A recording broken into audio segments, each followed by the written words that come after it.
स्वागत है और आज हम बात करेंगे एक ऐसे मुद्दे पर जो आपसे, हमसे, सभी उन लोगों से जुड़ा हुआ है जो अभिव्यक्ति की बात करते हैं, आजादी की बात करते हैं। और मुंबई हाई कोर्ट ने एक ऐसा फैसला सुनाया है जो हर व्यक्ति के लिए, हर नागरिक के लिए इम्पोर्टेंट है। इस मुद्दे पर बात करने के लिए हमारे साथ में वरिष्ठ सहयोगी, और आप जानते हैं कि हैदर अब्बास नकवी कई चैनलों में काम कर चुके हैं, ढेर सारा अनुभव है उनके पास, और एक अच्छे टेलीविजन के एंकर के साथ साथ में प्रोड्यूसर भी हैं, ढेर सारी इनके पास नॉलेज है।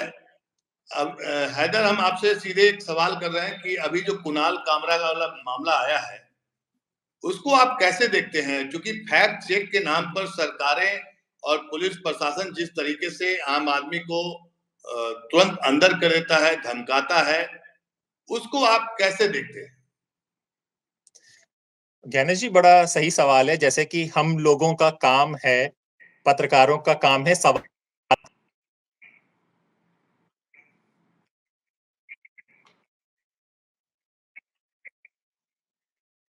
तो बोलने का अधिकार है, अपनी बात कहने का अधिकार है।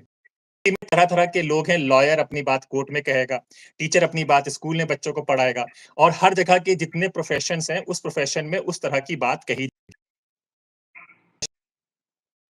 है। पुराने जमाने से चलता आ रहा है कॉमेडियन का, उस ढंग पे आप रोक। भाई एक कॉमेडियन है, मैं आपको कुछ ये जो में इस तरह की पाबंदी नहीं लगा सकते कि भाई सरकार के खिलाफ ये सही है, तभी तो उस पर नाराजगी है कि अगर गलत होता तो क्या चीजों के लिए। तो ये फैक्ट चेक की एक बात थी जो चल रही है, जो चीजों पे सरकार ने उसमें फैसला दिया है कि भाई इस तरह की बातें नहीं है और आजादी है। उस पर ये एक बहुत बड़ी जीत है, क्योंकि कुणाल कर रहे हैं कि उनके साथ विवाद जुड़ साथ रहा हो, फिर सरकार के खिलाफ बोलना है या क्या सरकार को लगे क्या उनके खिलाफ बोलना, ये सब चीजें आती रहती है।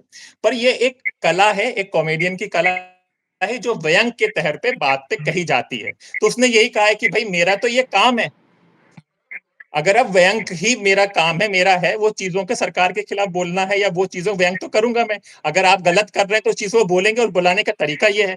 अब इस पे आप नाराज हो जाए, इस पे फैक्ट चेक करेंगे, ये कैसे कह दिया, अरे ये तो कहा ही नहीं, ये तो व्यंग ही है ना जिस पे आप कह रहे हो। लेकिन हैदर, मैं आपको थोड़ा सा जोड़ू इस बात पर। कुणाल कामरा ने जिस मुद्दे को उठाया है, कायदे से ये काम तो मीडिया को होना चाहिए, मीडिया का होना चाहिए, क्योंकि अभिव्यक्ति की आजादी का सबसे ज्यादा जो सदुपयोग करते हैं या उसका जो उपयोग लाते हैं, हम मीडिया कर भी लाते हैं। अगर हमें अभिव्यक्ति की आजादी नहीं रहेगी तो जो काम मीडिया को करना चाहिए था, वो एक स्टैंड अप कॉमेडियन, आप समझिए कि आपने बिल्कुल सही कहा। मेरा सवाल आपसे ये है कि फैक्ट चेक ये करने वाला सरकार का आदमी कैसे हो सकता है? सवाल ये है, फैक्ट चेक कौन करेगा और फैक्ट चेक होता क्या है? आपको ट्रस्ट करना पड़ेगा। जैसे न्यायपालिका है, अब न्यायपालिका कोई फैसला देती है तो उस पर हम सवाल उठाएं कि नहीं, ये इसमें फैक्ट चेक करेंगे। तो पत्रकार या स्टैंड अप कॉमेडियन, या जिसको आप व्यंग कर रहे हैं, बता रहे हैं, अगर उसने कुछ बात कही है, ठीक है, तो उसका फैक्ट चेक करने का जो अधिकार ये जो सरकारें अपने हाथ में लेने का प्रयास कर रही है, ये एक बड़ा गंभीर खतरा है हमारे लोकतंत्र के लिए। इसलिए कि अभिव्यक्ति की आजादी अगर नहीं रहेगी, तो मेरा आपसे ये था सवाल क्या, अब तो सवाल हम लोग आपस में ही कर सकते हैं, मीडिया में सवाल करने की बात तो रही नहीं। हाँ, क्योंकि मैंने अभी ज्ञानेश जी कुछ टाइम पहले वीडियो देखा था, तो मीडिया के कुछ पत्रकार तो इस पे चर्चा हो रही थी कि गोदी मीडिया कौन है, हम नहीं है वो हैं। यानी कि जो पहले थे उनको गोदी है, वो इस चीजों पे बहस चल रही है। तो जो सवाल है वो सवाल कहाँ से होंगे, क्योंकि अभी तो यही डिसाइड नहीं हो पा रहा है कि गोदी मीडिया कौन है, मतलब तो है तो कौन है। तो इन सब पे चर्चा चल रही है। तो मैं आपको कुछ चीजें ना बताता हूँ कि अपने अनुभव से बताता हूँ मैं, कि ये जो हुआ है फैसला, ये तो हुआ ही है। मैं एनडीटीवी में था, तो मेरे दोस्त में गुस्ताखी माफ करते हैं, गुस्ताखी माफ में पपेट का अब तो बंद हो गया है, तो पपेट का था तो व्यंग का ही होता था। तो वहां पे वो अटल बिहारी वाजपेयी का भी करते थे, तो अटल बिहारी वाजपेयी की आवाज में मेरा दोस्त निकालता था, बृजभूषण शुक्ला। तो वाजपेयी जी थे, तो उन्होंने, जब हमारा कोई रिपोर्टर गया था, तो उन्होंने कहा था कि वो मेरी आवाज कौन निकालता है, मैं उससे मिलना चाहता हूँ। और ऐसे ही जब पाकिस्तान गए, मतलब कि पाकिस्तान जैसा देश कोई कहीं वो नहीं रखता है, वहां पर जब इन्होंने पपेट निकाला परवेज मुशर्रफ का, तो कमांडो आ गए, कहने के बंद करो बंद करो बंद करो हमारे साथ। ऐसे ही हम लोग मिनिस्ट्री ऑफ एग्री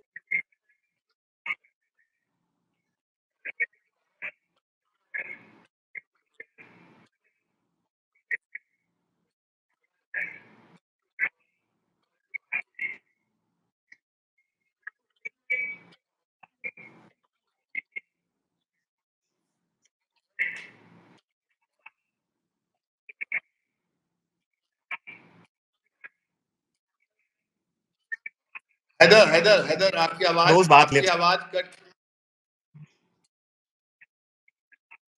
हैदर, मैं टोक रहा हूँ बीच हेलो में, हेलो हेलो, आपकी आ रही है आवाज बीच आवाज? में कट रही है, तो आप धीरे धीरे बोलिए, थोड़ा सा आराम से बोलिए, हिलिए डुलिए मत ज्यादा। ठीक है, हिलने डुलने से आवाज कट रहा है, यूट्यूब वाला भी जो है ना वो फैक्ट चेक में लग जाता है।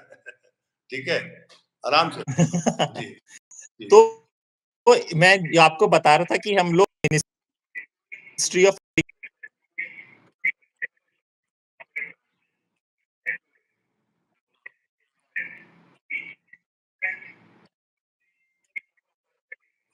होता था, हरियाणा से आते थे, तो हमने एक नाटक में उसके उनकी आवाज को एक कैरेक्टर बना दिया। मेरी आवाज क्यों उठाई? क्योंकि वो कुछ अलग थी ना, कुछ बात थी, कुछ खासियत, कोई चर्चा के लिए विषय था, इसीलिए तो उठाई। मेरे अंदर कुछ खासियत थी। तो ऐसे लोग भी होते हैं जो चीजों को बहुत पॉजिटिव तरीके से आगे के निकलते हैं। अब हम लोगों का थिएटर, हम बात आप कुछ और बता रहे हैं, इंसान का चीजें हैं। हाँ, अगर कोई गलत है, अपमानजनक है, उसकी कहीं पर भी कोई जगह नहीं है। लेकिन अगर कोई बात, कोई मुद्दा कोई उठा रहा है, उस मुद्दे पर एक फैक्ट चेक कमेटी और वो एक डिसाइड कर रहे हैं कि नहीं ये गलत है। एक विलायत वादक थे, तो उनको ऑल इंडिया रेडियो से इंटरव्यू का कॉल आया, तो वो गए नहीं। तो लोगों ने पूछा क्यों नहीं गए? तो उन्होंने पूछा कि इंटरव्यू लेगा कौन? मतलब कि कोई उस लेवल का तो हो जो इंटरव्यू ले। तो मतलब कि फैक्ट पता तो हो कि एक विधा है, सटायर कॉमेडी एक चीज है कहा जाता है। लेकिन तो ये मैं सिंपल सी बात है जिसका एक इशू बना जी।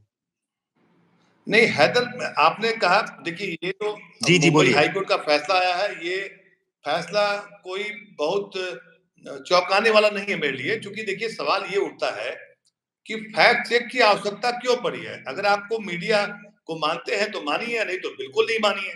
पहली बात, क्योंकि जैसे आप प्रधानमंत्री चुने जाते हैं, आप सांसद चुने जाते हैं, तो देश उनको मानता है, संस्थाएं उनको मानती है। तो एक मीडिया जो अब तक मतलब बेदाग रहता था, चलिए ठीक है, मीडिया में कुछ लोग जो गलत हैं, आपराधिक चरित्र के हैं, उन पर आप कार्रवाई करिए। लेकिन यहाँ तो क्या कहेंगे कि पूरा सिस्टम में भांग घुल गया है या क्या हो गया है, कैसे इसको विश्लेषण करें। मुझे तो समझ में आया कि कुणाल कामरा अकेले लड़ा अभिव्यक्ति की आजादी के लिए, और बताइए इतनी बड़ी खबर मीडिया के हेडलाइन से गायब है, और उन्हीं के लिए लड़ाई लड़ रहा है।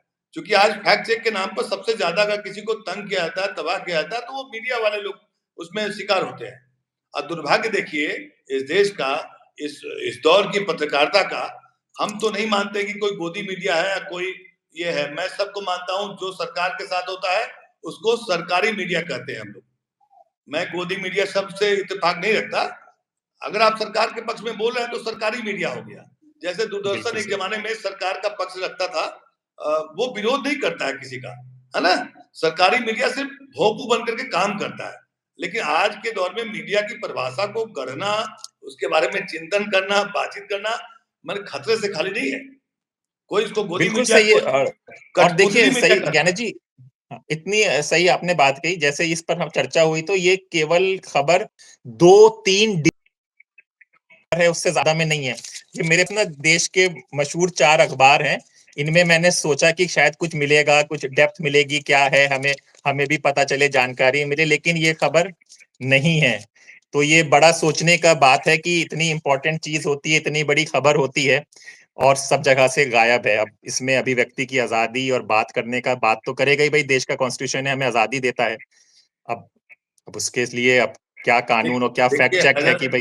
मैंने तो सिर्फ आपसे ये जो बताया, बस मुझे 2 लाइन बताइए, क्योंकि देखिए मैं दर्शकों को मैं अपने कार्यक्रम के माध्यम से सिर्फ मीडिया के उस दौर की परिभाषा गढ़ने के प्रयास में लगा रहता हूं कि खबर ये है कि अभिव्यक्ति की आजादी को जो सरकार फैक्ट चेक के नाम पर दबाना चाहती थी, वो उसको मुंबई हाई कोर्ट ने रद्द कर दिया है और कुणाल कामरा के पक्ष में फैसला दिया है। अगर आपको इसके बारे में दो डिटेल पता हो तो शेयर कर सकते हैं, नहीं तो खबर आपसे संवाद करने का मकसद यही था कि देखिए व्यंग्य तो बहुत बड़ी चीज हो गई।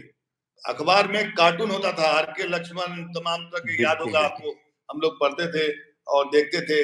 उनसे एक वन लाइनर जो आप भी उसमें माहिर आदमी है, हम लोग टीका टिप्पणी करते हैं, बुरा ना मानो होली लिखते हैं, उसमें सटायर होता है। दरअसल व्यंग करने की, व्यंग क्या है, एक तरह से ये भी एक पत्रकारिता का एक माध्यम कह सकते हैं आप इसको।